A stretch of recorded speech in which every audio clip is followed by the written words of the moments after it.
Good morning and welcome to The Art of Composition. Thanks for joining me today. I appreciate it. So today I want to take a look at another Paul Hassell photograph. I do look at a lot of his images because the designs are exceptional. And it's a good example of how you can use the harmonic armature in composing a work of art, whether it's a drawing, painting, or a photograph. It doesn't matter. And it doesn't matter to me how you arrive at that, whether you're cropping, camera grids, and so on, shooting a lot of images if you're a street photographer and then selecting the correct one that represents the idea as well as a good design, because you can't have art without good design. It just does not exist. And it is something that I talk about quite heavily. And if you're interested in that ideology, I do recommend Kenyon Cox's book, The Classic Point of View. You can find that on the website archive.org. I have a section of it, a few paragraphs on the chapter on design in my user's guide to give the reader an idea of what that book is about. But design is critical, and you can't have art without design, and meaning a successful design. You can design haphazardly and poorly. That doesn't make it a work of art, though. A work of art requires a design that relates to the frame that you're composing within, whether it's a square or any size rectangle, a circle, oval, it doesn't matter. Design is the underlying element that makes art art. And since I'm on that topic today, I'm going to talk about a video that I purchased, and the artist has a video on composition. It's $15, and I'll talk about that in another video lecture, but it's worth the money. He doesn't talk about the harmonic armature, but he does stress the fact that design really, it's critical.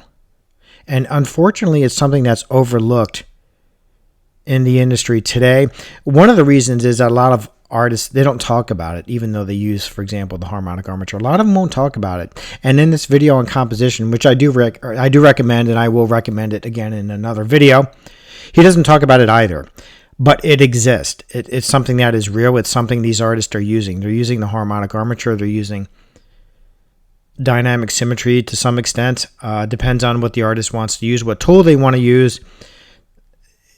They are using design. They're not haphazardly placing stuff on a canvas. But anyway, let me take a look at this photograph and just point out a few things that might help the photographer.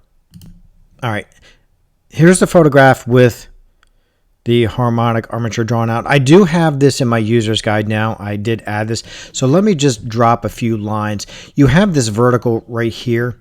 That's being picked up with these intersecting diagonal lines right here. Okay, that can be derived at that point. You also have this vertical here, which is a strong one, and that is derived, can be derived from here. And I'm going to bring this all the way to this point there. But also notice how you have this diagonal line being played out here, and you have another one coming in here. And if I drop a diagonal line from this center, intersecting this point right here, it picks up that diagonal line as well. You also have the vertical, which is locking in the jaw of the profile. I can drop a vertical here, locking that area in. So you can see, like I said, with just a few lines of what can happen in a design. You don't need a lot. You can use the harmonic armature however you see fit. You can use a lot of lines. You can use a few lines for a few dominant divisions. It's really up to you how you want to use it. But let me just change this to yellow and solidify this a little bit. Right here, you have this vertical, right? That's being played out here. You have this dominant diagonal line right here. You have another one right here with this arm. And again, it doesn't matter to me how you arrive at this, right? If you want to use a camera grid, if you want to shoot a lot, depending on the style of photography that you use, and then select the one that fits, the mood and a solid design that hits both, because both are important. You can't have design without a good concept, a subject, or whatever. You have to have the two together.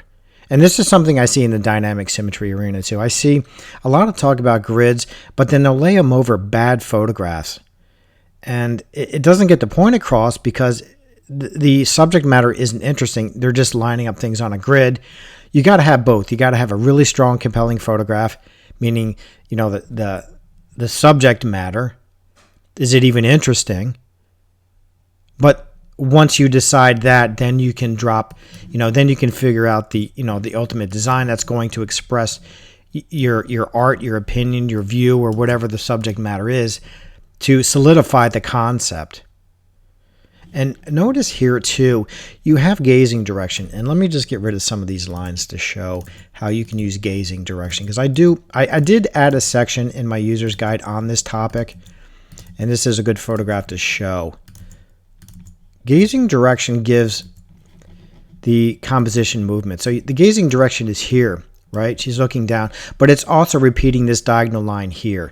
But then you also have the diagonal line of the face repeating this diagonal line here. So you have a couple movements going on here.